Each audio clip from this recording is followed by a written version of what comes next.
नमस्कार दोस्तों, स्वागत है आपका आपके अपने चैनल, आपके अपने परिवार ज्ञान सागर एक यात्रा में।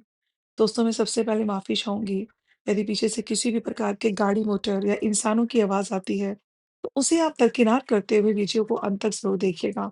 यदि आप यहाँ तक आए हैं, तो यह आपकी स्वयं की खोज है, क्योंकि आप ज्ञान को प्राप्त करना चाहते हैं, डूबना चाहते हैं उस रस के अंदर, तलाश है आपको अध्यात्म की, इसलिए आप यहाँ तक आए हैं। दोस्तों, वीडियो को सब्सक्राइब करना ना भूलें, चैनल को शेयर करना ना भूलें, ऑल नोटिफ़िकेशन याद से आप ऑन कर लीजिए। आज हम बात करेंगे वैदिक युग की उस अद्भुत स्त्री की जिसे इतिहास ने केवल ऋषि पत्नी के रूप में नहीं, बल्कि एक ऋषि का, एक दार्शनिक और एक आध्यात्मिक मार्गदर्शक के रूप में सम्मान दिया है। उनका नाम है संत लोपामुद्रा, एक ऐसी महिला जिसने ना सिर्फ ऋग्वेद के मंत्रों की रचना की, बल्कि हमें यह सिखाया कि गृहस्थ जीवन और आध्यात्मिक साधना दोनों का संतुलन कैसे साधा जा सकता है। दोस्तों, एक बार इस बात को रिपीट कर देती हूँ, ध्यान रखिएगा कि हमें लोपामुद्रा जी ने यह सिखाया, जो हमारी संत थी, महिला संत, कि गृहस्थ जीवन और आध्यात्मिक साधना दोनों का संतुलन हमें कैसे रखना है, कैसे साधा जा सकता है। तो दोस्तों, ये वीडियो उन लोगों के लिए बहुत-बहुत महत्वपूर्ण है, जो लोग गृहस्थ जीवन में हैं और साधक भी हैं। तो आइए सबसे पहले जान लेते हैं लोपामुद्रा का जन्म और पहचान। दोस्तों, लोपामुद्रा को कावेरी, कोष्टकी और वरपद्रा जैसे नामों से भी जाना गया है। वेदों में वर्णन, ऋग्वेद में उनके नाम से रचित 2 सूक्त आज भी विद्यमान हैं। ऋषिका और ब्रह्मवादिनी का अर्थ होता है दोस्तों, वह महिला जिसने वेदों के गूढ़ रहस्य पर चिंतन करे और ब्रह्म को जाने, वही ब्रह्मवादिनी है दोस्तों। वह बचपन से ही असाधारण बुद्धिमत्ता और ज्ञान पिपासा से भरपूर थी। दोस्तों, जब समाज स्त्रियों को केवल गृहस्थी तक सीमित समझता था, तब लोपामुद्रा ने यह साबित किया कि ज्ञान का प्रकाश स्त्री पुरुष का भेद नहीं करता। ज्ञान वहीं प्रस्फुटित होता है जहां आत्म जागृति, आत्मा की जो है वो जागृति होती है, आत्मा जागृत होती है दोस्तों। आइए दोस्तों, जान लेते हैं अगस्त्य ऋषि और लोपामुद्रा का मिलन। कथा ऋषि अगस्त्य ने अपने तप से, जो है, कहा जाता है कि उन्होंने अपने तप से लोपामुद्रा को रचा। विवाह लोपामुद्रा का जो था, वो के साथ विवाह हुआ, पर वे केवल एक ऋषि पत्नी बनकर नहीं रही, बल्कि उनकी सहयात्री बनी। देखिए, सबसे अच्छी बात क्या थी कि वो उनकी सिर्फ ऋषि पत्नी बन के नहीं रही। आज तो बैंक के मैनेजर की बीवी एक मैनेजर की बीवी हो जाएगी, पुलिस वाले की पुलिस वाले की हो जाएगी, फौजी की फौजी की हो जाएगी। स्वयं से उन्होंने खुद खुद के लिए और समाज के लिए क्या किया? कुछ भी नहीं किया। सिर्फ गृहस्थी को सँभाला, बच्चों को खुश किया, पति को खुश किया और बस समाज के आगे एक अच्छी संस्कारी बहू बनी रही और अपना जीवन व्यर्थ कर दिया। तो हमारे धरती पे ना जाने कितनी आत्माएँ आती हैं, जन्म लेती हैं और चली जाती हैं, जिनका कोई नामो-निशान ही नहीं है, जिन्हें कोई जानता ही नहीं है। लेकिन उन्होंने ऐसा नहीं किया, वह सिर्फ़ पत्नी नहीं बन के रही, बल्कि उनकी सहयात्री बनी, वो भी अध्यात्म में। उनकी हर अच्छी बातों के साथ समाज के लिए वो साथ में खड़ी रहीं। तो दोस्तों, लोपामुद्रा ने अगस्त्य से कहा, ये बहुत-बहुत गहरी बात है, इसको ध्यान से सुनिएगा। इस कहानी को मैं बिल्कुल आपको स्पष्ट तरीके से समझाऊँगी और आपको बताऊँगी। यदि आपने आज तक कभी लोपामुद्रा के बारे में नहीं सुना या इन महिला संत के बारे में आपको कुछ भी नहीं पता, तो आज आप जान जाएँगे, क्योंकि बहुत सरल भाषा में, हिंदी भाषा में मैं यह वीडियो आप तक पहुँचा रही हूँ और यूपी, बिहार, पंजाब जिस भी कोने में आप बैठे हैं, आप बड़े आराम से इस वीडियो को समझकर लोपामुद्रा जी को समझ सकते हैं कि इतनी बड़ी संत वो रही। तो उन्होंने बोला ऋषि अगस्त्य से, हे ऋषिवर, तपस्या भी आवश्यक है, पर जीवन में संतुलन उतना ही जरूरी है। गृहस्थ का आनंद, कर्तव्य और सुख भी परमात्मा की साधना का ही एक रूप है। यह बात उन्होंने इसलिए बोली, क्योंकि जब अगस्त्य ऋषि ने विवाह कर लिया, तब भी वह भूल गए कि गृहस्थ जीवन ऐसे नहीं चलता। उन्हें जब उन्होंने विवाह किया तो उन्हें एक पुत्र की लालसा थी। उनको ये था कि समाज का जो था कल्याण करने के लिए पुत्र चाहिए था। ये बहुत लंबी कहानी है, मैं आपको वो भी इसी वीडियो में समझाऊँगी और सुनाऊँगी। आप उस कथा को भी ध्यानपूर्वक सुनिएगा कि विवाह क्यों हुआ, मगर वो मैं आपको अंत में समझाऊँगी।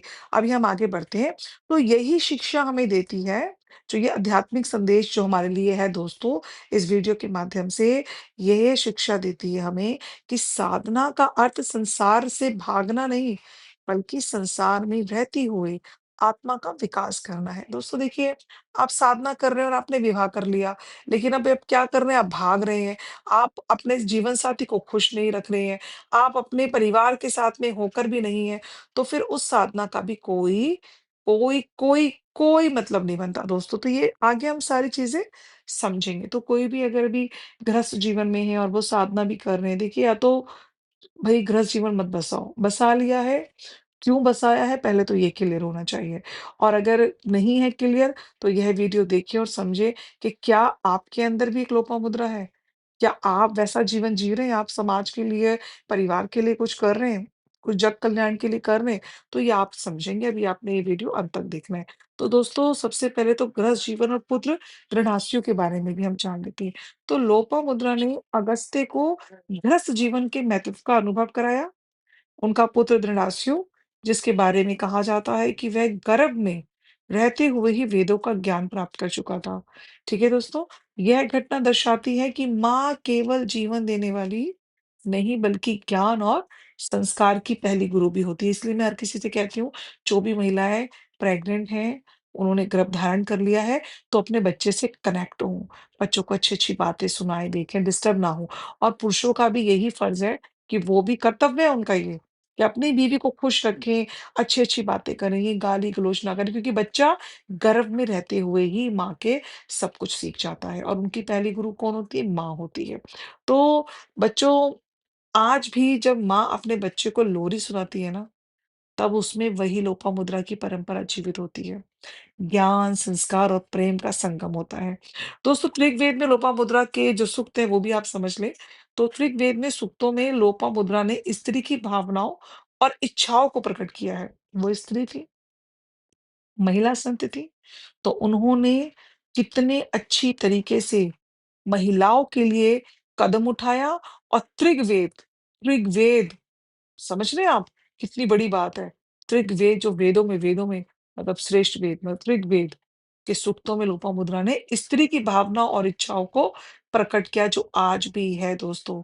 ठीक है? उन्होंने कहा कि स्त्री भी अपनी इच्छाओं और अधिकारों को व्यक्त कर सकती है। ये उस युग के लिए अत्यंत प्रगतिशील विचार था दोस्तों। आज तो मैं वीडियो बना रही हूँ, आपको मेरी बात आप सुन रही हैं, मुझे ऐसी पता नहीं कितनी महिलाएँ वीडियो बनाती हैं, कुछ अच्छा बनाती हैं, कुछ बुरा बनाती हैं, सब उनको देखते हैं ना, जिसका जो जैसा मन और विचार है, वो वैसे ही सुनता और देखता है। लेकिन उस वक़्त में आवाज़ उठाना, उस वक़्त में किसी महिला संत का आना, तो ये प्रगतिशील विचार था कि नहीं था? आप अपने मन से पूछें, क्या उतनी स्वतंत्रता थी तब?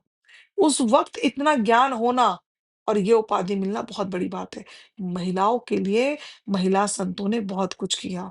पहले की महिलाओं ने बहुत कुछ किया। अब आप पूछिए आज की महिलाएँ वो क्या कर रही हैं? अपनी बहनों के लिए, अपनी महिलाओं के लिए, इस समाज के लिए, इसके यहाँ पे समाज में रहने वाले हर जीव, जंतु, पक्षी, पशु सबके लिए क्या कर रही हैं। उनका सबसे प्रसिद्ध संवाद क्या था? हम स्त्रियाँ भी ब्रह्म को जान सकती हैं, हम भी ऋषि हो सकती हैं। देखा? कितना बड़ा उनका प्रसिद्ध संवाद था कि हम भी ऋषि हो सकती हैं। तो आप देखिए, क्या आप ऋषिका हैं? क्या आप ऋषिका बनना चाहती हैं? क्या आप गृहस्थ जीवन में हैं? यह सब आपने विचार करना है। आध्यात्मिक दृष्टिकोण से लोपामुद्रा ने हमें बताया कि आत्मा का कोई लिंग नहीं होता, ना पुरुष, ना स्त्री, ना कुछ नहीं होता, आत्मा केवल चेतना है। दोस्तों जितनी भी महिला संत आईं, कोई भी महिला संत गार्गी आई, लोपामुद्रा आई, अपना सुक्कोबाई आई, सजोबाई आई, सबने हमें मैत्री आई, सबने हमें यही बताया और उन्होंने इस बात पे जोर दिया क्योंकि वह स्त्री थी ना, तो उन्होंने जोर दिया कि आत्मा का कोई लिंग नहीं होता, कोई लिंग, ना वो लड़की होती है, ना वो लड़का होती है। आत्मा केवल एक चेतना होती है। लेकिन ये धरती पर आकर हम इनको बाँट कर क्या करते हैं कि कई महिलाओं को ज्ञान देते ही नहीं है, ज्ञान लेने ही नहीं देते, बेटियों को कैद रखते हैं। और उस ज़माने में देखिए सोचिए। चलिए आइए आगे बढ़ते हैं, संतुलन का पाठ समझते हैं हम लोग। तो दोस्तों अगस्त्य और लोपामुद्रा का जो संवाद है, हमें यह सिखाता है कि जीवन केवल तपस्या या केवल भोग नहीं है। यानी कि सिर्फ तपस्या भी नहीं है और भोग भी नहीं है। सच्ची साधना वही है, जहाँ कर्तव्य, प्रेम और आत्मज्ञान तीनों का समन्वय हो, ठीक है? लोपामुद्रा ने दिखाया कि स्त्री केवल परिवार की रक्षक नहीं, बल्कि आध्यात्मिक मार्गदर्शक भी हो सकती है।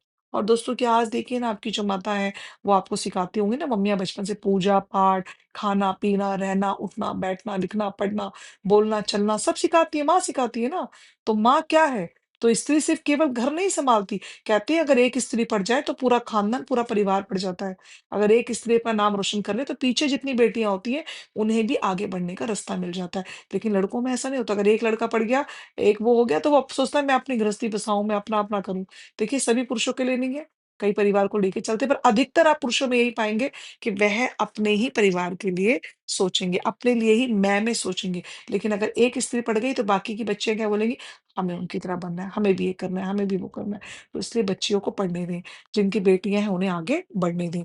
नारी को समझा गया घर की दीवार, पर उसने रच दिया है वेदों के सार।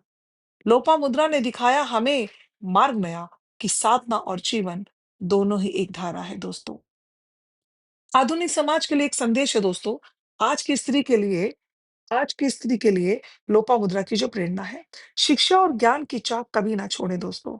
देखो बच्चों, मैं आपको हमेशा बोलती हूँ, खासकर बेटियों को, लड़कियों को, कि कभी भी शिक्षा और ज्ञान की चाह नहीं छोड़नी बेटा। कभी भी जीवन में कुछ भी उतार-चढ़ाव आए, कुछ भी आए, लेकिन पढ़ना है। जहाँ से भी ज्ञान मिले, लेना है। वो किसी भी जाति, धर्म, वर्ग का इंसान क्यों ना, पर ज्ञान लेना ही लेना है। क्यों? मीरा जी ने रविदास से ज्ञान नहीं लिया क्या? उन्होंने सोचा कि वो क्या छोटे हैं या बड़े। ये जाति-वाति सब हम लोगों को अलग-अलग करने के लिए, वरना कोई जाति, धर्म, मज़हब नहीं होता। ये सब मनगढ़ंत कहानी है। इसलिए बेटियों, आपको जहाँ से ज्ञान मिले बच्चों, लड़कियों ने, हर लड़की ने ज्ञान लेना है और शिक्षा ही है जो आपको आगे बढ़ाएगी। तो शिक्षा लेने में शर्माएँ नहीं। यदि आप, कई बार ऐसा होता है कि घर के कामों में व्यस्त हैं, या कभी ऐसा होता है कि स्कूल छूट जाता है, या कभी होता है कि नहीं पढ़ पा रहे हो, कभी ऐसा होता है, बहुत सारे ऐसे टाइम वक़्त आता है कि बेटियों के लिए सब बोझ कर देते हैं। बेटियों के ऊपर इतनी पाबंदी लगा देते हैं कि बच्चियों की पढ़ाई जो होती है, डिले हो जाती है। तो आपने फिर भी स्कूल जाने से शर्माना नहीं है, कोई बात नहीं, 2-3 साल बर्बाद हो गए, 1-2 साल बर्बाद हो गया, शुरू से शुरू करेंगे।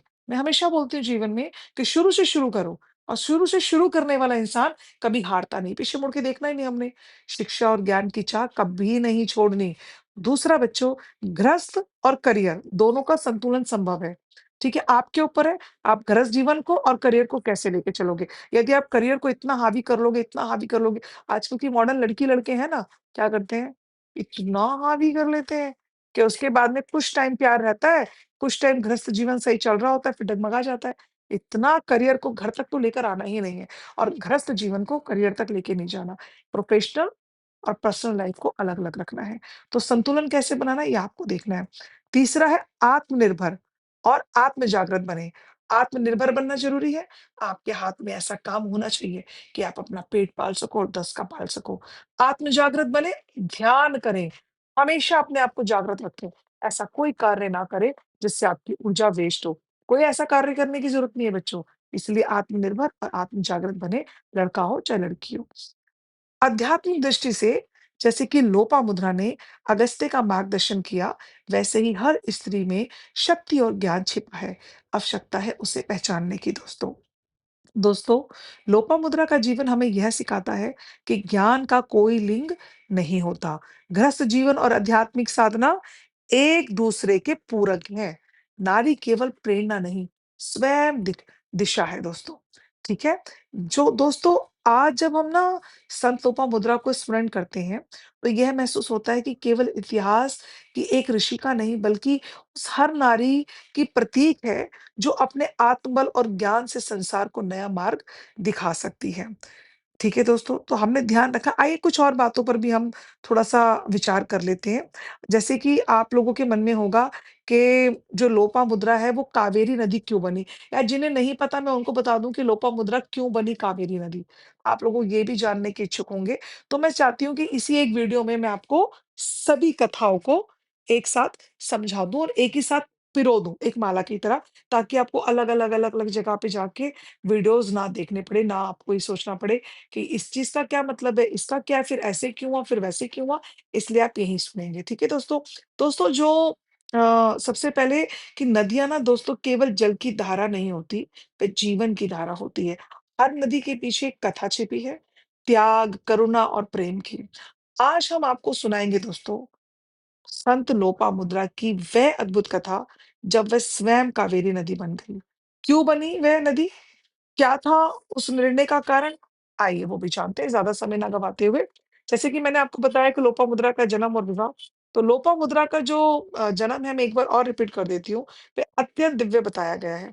उन्हें कई नामों से जाना गया जैसे कि मैंने आपको बताया लोपामुद्रा, वारप्रदा को आपका कोशी शतकी और कावेरी। ऋषि अगस्त्य से विवाह के बाद उन्होंने तप तप और गृहस्थ जीवन का संतुलन साधा दोस्तों। वे अत्यंत करुणामयी और जन कल्याण की भावना रखने वाली थी। लोपामुद्रा केवल एक ऋषि की पत्नी नहीं थी, वह माँ थी, जो सृष्टि की हर संतान के लिए कल्याण की कामना करती थी। आइए हम कथा शुरू करते हैं।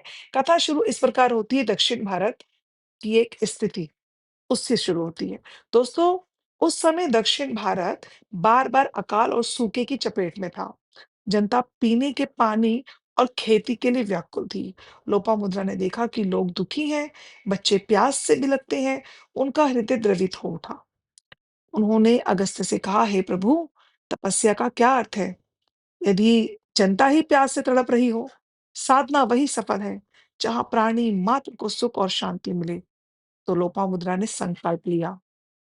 लोपामुद्रा ने मन ही मन संकल्प लिया, मैं अपने प्राणों को जलधारा में रूपांतरित कर दूंगी, ताकि यह धरती सदा हरी भरी रहे और किसी को प्यासा ना रहना पड़े।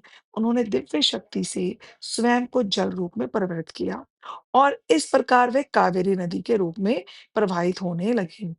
नारी थी तो ममता बनी, ऋषिका थी तो ज्ञान बनी, पर जब जनता प्यास से रोई, तो वो करुणा बनकर नदी बनी। कावेरी नदी का जो दोस्तों महत्व तो समझ लेते हैं। कावेरी दक्षिण भारत की जीवन रेखा है। आज भी इसे हम माँ कावेरी कहा जाता है। माँ कावेरी कहते हैं। तमिलनाडु, कर्नाटक और केरला के करोड़ों लोगों की प्यास बुझाती है। माना जाता है कि जहाँ कावेरी बहती है, वहाँ धरती भी बंजर नहीं होती। यह केवल एक नदी नहीं, बल्कि लोपामुद्रा का आशीर्वाद है। दोस्तों, इसका आध्यात्मिक संदेश ये है कि त्याग का यही स्वरूप है। जब कोई अपना अस्तित्व ही समाज के कल्याण के लिए अर्पित कर दे। लोपामुद्रा ने स्वयं को जलधारा बना दिया, ताकि पीढ़ी दर पीढ़ी मानवता को जीवन मिल सके। और आज दोस्तों आप थोड़ा-सा भी कर कर घमंड दिखाते हैं। कुछ भी कर कर माँ-बाप की सेवा नहीं करते। माँ-बाप इतनी सेवा करते हैं, अपने बच्चों को चलना सिखाते हैं, उठना, बैठना सिखाते हैं, लेकिन आप अपने उन्हीं माँ-बापों को त्याग देते हैं, वृद्धाश्रम छोड़ देते हैं। कई बार माँ-बाप भी इतने स्वार्थी हो जाते हैं कि अपने 4-5 बच्चों में भेदभाव करते हैं। एक बेटे को प्यार करते हैं, 4 को नहीं करते हैं। प्रॉपर्टी किसी को कुछ देते हैं, किसी को कुछ देते हैं, यह भी गलत है। अगर ममता है, तो जल कल्याण जैसी रखें, जैसे समाज के कल्याण के लिए अर्पित हो गई। उन्होंने अर्पित कर दिया खुद को और लोपामुद्रा ने स्वयं को जलधारा बना दिया। उन्होंने क्या सिर्फ़ अपने परिवार के लिए सोचा, उन्होंने पूरे समाज को अपना परिवार समझा। क्या आप अपने परिवार के साथ चल सकते हैं सही से? पूरे समाज के नहीं, क्या अपने परिवार के साथ आप जो भी होता है आप अच्छे से न्याय करते हैं? ये आपको स्वयं सोचना है। अपने अंदर एक लोपामुद्रा को जागृत करें। आइए हम आध्यात्मिक दृष्टि से जान लेते हैं लोपामुद्रा की कथा हमें क्या सिखाती है। दोस्तों सच्ची साधना केवल स्वयं के उद्धार में नहीं बल्कि जन कल्याण में है।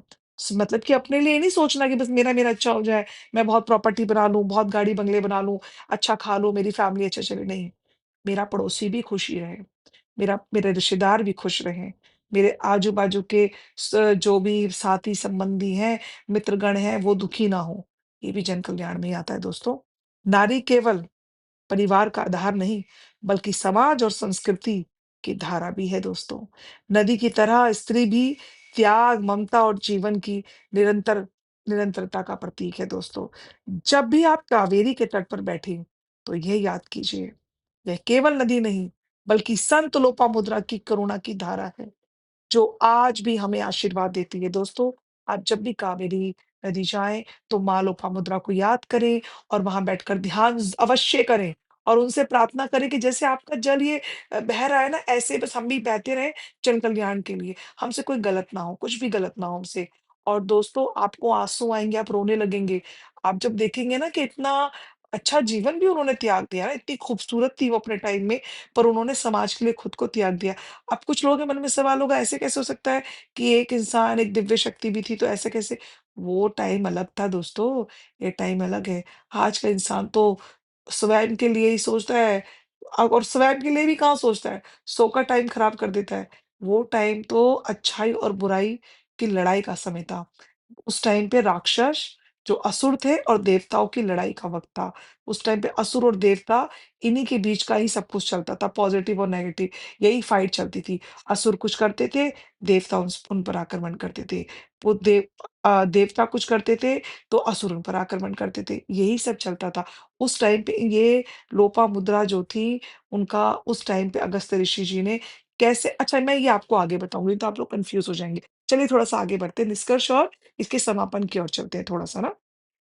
दोस्तों लोपामुद्रा का जो जीवन हमें ये संदेश देता है कि ज्ञान के साथ करुणा और साधना के साथ सेवा की जीवन की पूर्णता है। उन्होंने अपने अस्तित्व को मिटा दिया दोस्तों, पर समाज को जीवन दे दिया। इसलिए आज भी दक्षिण भारत की जनता उन्हें माँ कावेरी कहकर पुकारती है और पूजती है। दोस्तों संत लोपामुद्रा की ये कथा केवल इतिहास नहीं, बल्कि हमारी आत्मा को झकझोरने वाला सत्य है। त्याग ही सबसे बड़ा धर्म है और जब भी कावेरी की लहरें बहती हैं, उनमें हमें लोपामुद्रा का ही स्वर सुनाई देता है। मैं बह रही हूँ ताकि तुम जी सको, मैं बह रही हूँ ताकि तुम जी सको। दोस्तों, बड़े लोगों को नहीं पता होगा, लेकिन आज जब उन्हें ये सब पता चला, तो उन्हें अच्छा लगा होगा कि कितना गहरा इतिहास है हमारा। आइए थोड़ा-सा गौर कर लेते हैं जो ऋषि अगस्त्य ने विवाह क्यों किया दोस्तों। तो दोस्तों, ये आपको जान के बड़ा अच्छा लगेगा कि ऋषि अगस्त्य जो थे, वो एक कठोर तपस्वी थे, जिन्होंने असुरों को पराजित किया, वेदों का ज्ञान किया, उनका गान किया और योग बल से असंभव को भी संभव किया। मैं बार-बार क्यों बोलती हूँ योग करें, ध्यान करें, क्योंकि योग से ही होगा दोस्तों। योग बल से असंभव को भी हम संभव कर सकते हैं। उन्होंने विवाह क्यों किया? क्या एक तपस्वी को विवाह की आवश्यकता थी? क्या यह केवल व्यक्तिगत इच्छा थी? या समाज और धर्म के लिए ही लिया गया निर्णय। आइए जानते हैं ऋषि अगस्त्य के विवाह का संपूर्ण इतिहास। दोस्तों, अगस्त्य ऋषि सप्तऋषियों में से एक माने जाते हैं। वेदों और पुराणों में उनके विशेष स्थान है। दक्षिण भारत में उन्हें कावेरी नदी और उनके मंदिरों से जोड़ा जाता है। उनकी तपस्या इतनी प्रबल थी कि देवता भी उनसे प्रभावित रहते थे। ऋषि अगस्त्य के नाम से केवल तप की कठोरता नहीं झलकती, बल्कि करुणा और धर्म की रक्षा का व्रत भी जुड़ा हुआ है। दोस्तों, समाज और असुरों की जो समस्या थी, उसके बारे में अगस्त्य ऋषि जी ने क्या-क्या किया। उस समय असुरों का बहुत बड़ा अत्याचार बढ़ रहा था। उन्होंने समाज को पीड़ा दी, यज्ञ में विघन रोक दी। उन्होंने जो थे विघन दिए, उन्होंने यज्ञ विधान रोक दिए और प्रजा दुखी हो गई। देवताओं ने अगस्त्य से प्रार्थना की कि वह इस समस्या का समाधान करें। उन्होंने कहा समाधान करें गुरुजी आप इनका। अगस्त्य ने समझा कि केवल तपस्या से ही समाज का तो उद्धार नहीं होगा, इसलिए एक संतान की उत्पत्ति भी आवश्यक है, जो आगे जाकर असुरों का नाश कर सके। और एक बार उनके पितरों ने भी उन्हें ये बात आकर कही अगस्त्य ऋषि को स्वप्न में कि अगस्त्य तुम्हें अपना आगे वंश बढ़ाना चाहिए और तुम क्या अकेले ही इन असुरों से लड़ोगे? कब तक लड़ोगे? तो एक संतान तुम्हारी होनी चाहिए जो कि आगे जन कल्याण के लिए आगे आए। तो ऋषि ने कहा तप मेरा मार्ग है, पर धर्म की रक्षा के लिए यदि गृहस्थ जीवन अपनाना पड़े तो यह भी तपस्या होगी। तो दोस्तों इसलिए उनको पड़ी विवाह की आवश्यकता। देवताओं की आज्ञा और समाज के कल्याण हेतु अगस्त्य ने विवाह का निश्चय किया। वे चाहते थे कि ऐसी पत्नी मिले जो ना केवल गृहस्थ जीवन निभाए बल्कि उनके साथ ज्ञान और धर्म की साधना में भी सहभागी बने। तभी उन्होंने लोपामुद्रा को पत्नी के रूप में स्वीकार किया।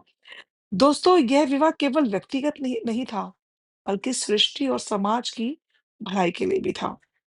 दोस्तों, लोपामुद्रा का आगमन भी हम समझ लेते हैं। पुराणों में वर्णन है कि अगस्त्य ने तप से लोपामुद्रा का निर्माण किया। वे अत्यंत विदुषी, दार्शनिक और करुणामयी थी। विवाह के बाद उन्होंने अगस्त्य से कहा, गृहस्थ जीवन भी उतना ही महत्वपूर्ण है जितना तपस्वी जीवन।